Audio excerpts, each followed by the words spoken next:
So if someone faces hardship, but he's not traveling, can he break his fast? It depends on the type of hardship. If he reaches the level of necessity, darura, then he is. Otherwise he can't. So we need to understand the illah, the reason, not the wisdom. The illah will give you the same mean, the same rule for any new thing that comes in our time. Yes, go ahead. So if you're traveling and you're not enduring any hardship, yeah, should you be breaking them? Perfect. Yes, you can. Why? Because the reason is there. This is a good question, because sometimes the reason is there, but the wisdom is not there, as he exactly mentioned. Maybe you're traveling and relaxing, you don't feel any hardship. The reason is there, but the wisdom is not there. But the Shara made the rule according to the reason, not to the wisdom. So if the reason is there, you follow the command, no problem. You can break your fast. So this is how you understand the Sharia, and this will help you. It does make sense for you to understand why. Because measuring the hardship, the wisdom is difficult. What makes it difficult for you might not make it difficult for me. So, but finding the reason is easy. Traveling is there. Khalas, then it's up to you. You break your fast, you leave it, it's up to you. But the reason is there. Wisdom, we don't care. It's there. If not, it doesn't matter. طيب. These are the secondary resources. The first one, the 4-1, Quran, Sunnah, Ijma', Qiyas. These are the main. These are the secondary. These are not agreed upon, okay? So for example, istihsan. What does istihsan means? It means that when there is something, it looks like it's against the general rules, but the Shara allowed it for specific reasons. For that specific reasons, it's allowed there. Although it looks, generally speaking, it's against the general idea of the Shara. The example will make it easy for you. Now, to give someone something, what do you need to have first of all? You need to own it. Is this correct? I can't give your laptop as a gift. It's not mine. Is this correct? Do you understand this? I can't give brother Munib laptop as a gift. It's not mine. Okay. Now, when you die, do you still own anything or it's gone? When you die, gone. It's inheritance. Inheritance, isn't it? Your children, your wife, people will take your money. Okay? What about the wasiyah? You know wasiyah? So when you say, if I die, my laptop is going to go to Brother Ibrahim. After my death, I don't own it. It's out of my ownership. Is this correct? And the Shara allowed the wasiyah. So it's like exception. So they said this is istihsan approved by the book of Allah subhanahu wa ta'ala. Because if you look at the general idea or the general rule in the Shara, ownership is a must before you can give anything. In bay' and shira and anything. But these are exceptions. Another example, istisna'. Istisna', they said, istisna', this is one of the contracts that people use now. If I ask you to make doors for me, okay? If you are a carpenter and ask you to do doors, to make doors for me, and I give you the full money, is there an ambiguity here? Why? Where are the doors? Have you seen them? Have you touched them? You are going to make them for me. Is this correct? So there are ambiguity here involved. They haven't even started. I'm giving you the money, where in other type of transactions, you can't buy something that is not existing and you haven't seen it or touched it. So they say this is an exception. Why? Because this is something that is like agreed upon. The Prophet ﷺ approved it, the companion did it, and it's difficult to prohibit these type of sales, because if you prohibit it, people will find it difficult to manage to get their things to be done. Al-urf, custom. We talked about custom yesterday. Custom is something that is approved by the Shara. Except if it's against the Shara. So if the custom of a specific area that riba is okay, we can't accept the custom here. We refuse it, refuse the urf. But the custom, if it's something that permissible, like with the Prophet ﷺ, when Hind came to him, said, "Oh Prophet of Allah, Muawiyah is a greedy person. Abu Sufyan is a greedy person. And he does not give me enough money for my children, for me and my children." She was his wife. "What shall I do?" He said, "خُذِي مِن مَالِهِ بِالْمَعْرُوفِ مَا يَكْفِيكِ." Take from his money what is acceptable in your custom. What is enough for you according to your custom. So don't take millions to claim that I need money. No, just take what similar women take in your area and what the normal expenses that use in that area. So the Shara approved approved the urf as a sign or as a source of proof. Also, al-istishab, it means that when there is something, we cannot cancel it, we cannot delete it without proof. Now, I own this, and everybody sees that I own this laptop. I brought it with me, everything looks fine. Munib came and claimed this is his laptop. Now we say no, it's for Aimen, and you need a proof. Why? Because the istishab, we add the bara'a, the original, that this laptop is for Aimen. We can't change this idea, this meaning until you prove it. Not the other way around. That's why when someone claims something, he needs to prove it. Otherwise, we stick to the original. Al-masalih al-mursala, we talked about masalih yesterday, and the maslaha. Masalih, there we have three types of maslaha. One, maslaha that the shara approved it. Shara approved it. One maslaha is the shara denied it. And one is maslaha mursala, that shara did not talk about it. This we balance. Is it acceptable or not? Now, for example, collecting the Quran was not mentioned in the Quran, neither in the Sunnah of the Prophet ﷺ. Who did it? Abu Bakr started it, and then Uthman finished it. So this is maslaha mursala, because what happened? Many of the reciters were dying, and Abu Bakr was scared the Quran will be lost. So there is a maslaha, so they collected the book of Allah. That's why Umar at the beginning was hesitant. He didn't like it. How can I do something that the Prophet did not do? Because they know that, you know them, they don't do anything without referring to the Quran, the Sunnah. But Abu Bakr start talking to them and explain to them that we need to do this. Otherwise, we might reach a point we will miss some of the ayat or surat. So we need to collect it in one book. Sadd al-Dharaya, blocking the means. We talked about blocking the means yesterday. We said some means it's agreed upon. We don't block it like. We don't block it. Like, if someone answers, well, I'll feel very happy. At least someone understood the lecture. Yesterday we mentioned three types of blocking the means, said the Dharaya. One, it's agreed upon the scholars that it shouldn't be blocked because it's rarely connected. Like selling grapes. Selling grapes. Usually people eat grapes. There are some factories use grapes or alcohol, but there is no connection. Yes, you can't sell it to that specific factory that's doing the alcohol, but selling grapes in the market is permissible. The second one, we said it's agreed upon that we block the means here.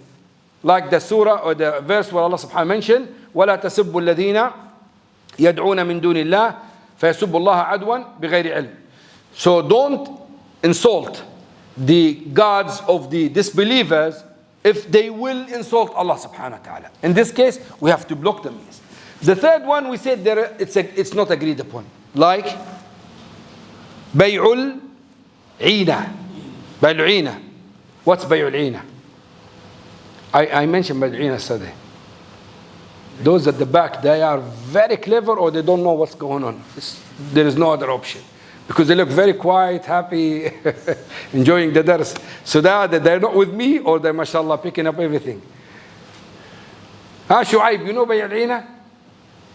He wasn't here yesterday, yeah. Bay'ul Eena, I said yesterday, we mentioned Bay'ul Eena. I said, yeah, that's it, yeah, you're coming close now. Mubin wants to buy this laptop for 1,000 dinars. I will repeat the exact figure so you will not forget this again. He took it for 1,000 dinars and he will pay me after 6 months. Okay? Then he went out, he came back again. He said, do you want to buy it in cash? I say, no problem. I buy it for 800 dinars and I give it to you cash. We have 2 different transactions now. Is this correct? The first transaction, he bought my laptop in installment. The second transaction, I paid him in cash. Imam Shafi'i said 2 different transactions is fine. Majority say no. These people are dodgy. Why? Because in reality, what will happen? I gave him 800 and he will bring it back 1,000. This is riba. And they would just brought the laptop in between to make it halal. They said this is haram. We have to block the means and say this is haram. Although the contract looks fine. Islamically, the pillars of contract are there, everything's fine. But there is a hila here, there is a trick involved, so we can't allow these type of contracts. Amal al-Madina, this is used by Malikiyya. You know Imam Malik, he was in Medina, rahimahullah. And people of Medina at the time of Imam Malik, they were the grandchildren of the companions. So Imam Malik used to look at this point. If something that the Ahl al-Madina do not know about it, he usually say, no, this is not sunnah. Why? Because people of Medina do not know about it. How come? The children of the companions. And that's why it's said that when the Imam Malik was, when Abu Yusuf, I think, came to Medina, he was debating with Imam Malik about the size and the amount of the sa' of the Prophet ﷺ. You know, sa' is 4 handfuls of the Prophet ﷺ. So he was debating with Malik. And he was giving qiyas and bringing this proof to show the amount of sa' is this. When he finishes, Imam Malik said to him, just relax. You go and bring your sa'.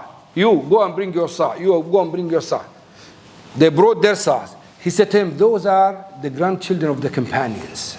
And this sa' they used to be used at the time of the Prophet ﷺ. So Abu Yusuf left his opinion, and which is clear that he is talking about someone met the Prophet ﷺ and used it at the time of the Prophet ﷺ. But this is not, not always. In some issues, like for example, Ibn Wahab mentioned that Imam Malik rahimahullah, when he was asked about takhleel and wudu, he said there is not of the action of Ahl al-Madina. So Imam Ibn Wahab said to him, when he finished, he said, well, there is a sunnah in this, oh Imam. He said, I told him the sunnah, and since then he started giving fatwa, it is a sunnah. So generally speaking, it's one of the things that we need to consider, because yes, if Ahl al-Madina do not know something, don't accept it quickly and easily. No, you have to think about it, because it's rarely that something missing and does not existing in Medina is from the sunnah. Okay.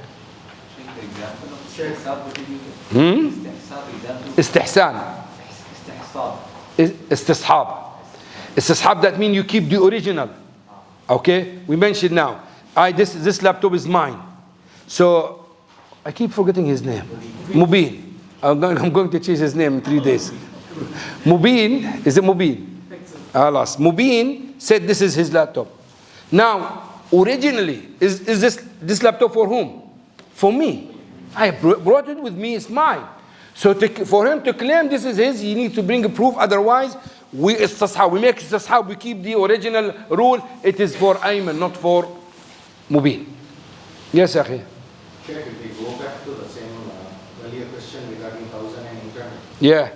So which contract is the valid one? Because right now in the market there are offers like that.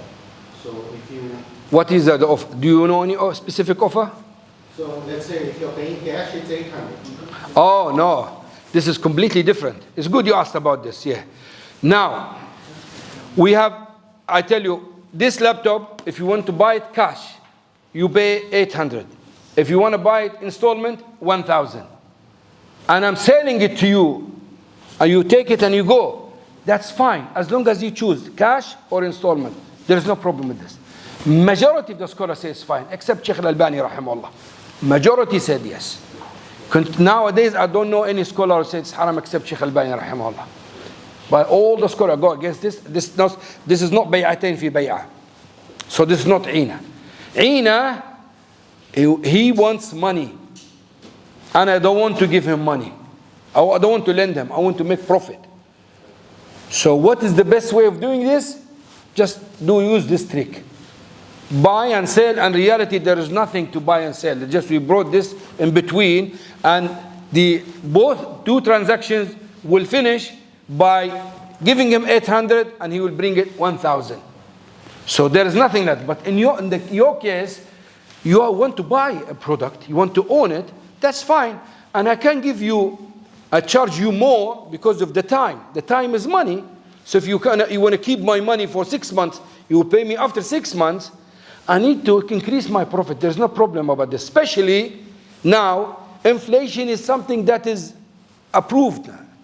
Even the settled countries, well-organized countries, very advanced countries, they have a percentage of inflation, 2-3%, which means that if you pay 100 dinars today, the amount of goods you bought by this 100 dinars, after 1 year you need to pay 102 dinars or 3 dinars, depends on inflation. So the money value goes down. It has to be like this. So you have to consider this. If you want to leave your money for 6 months, 1 year before you take it, you need to make sure you get it more. And it's the other way around as well. When it comes to Bay' al-Salam, we will talk about it. The Prophet approved it. You are a farmer and you need money. I'm a rich man. I want to do business. So you come to me, you said to me, Aimen, if you give me 10,000 dinars today, I'll provide you after 1 year 100 tons of potatoes. And you give me the description.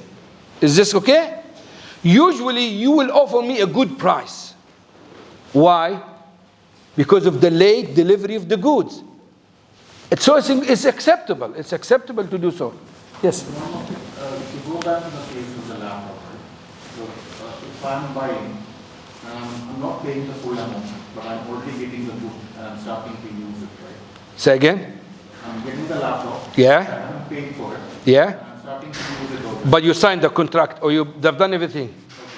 And if something happens to me, then the contract should be still valid or? Yes. It's loan on you.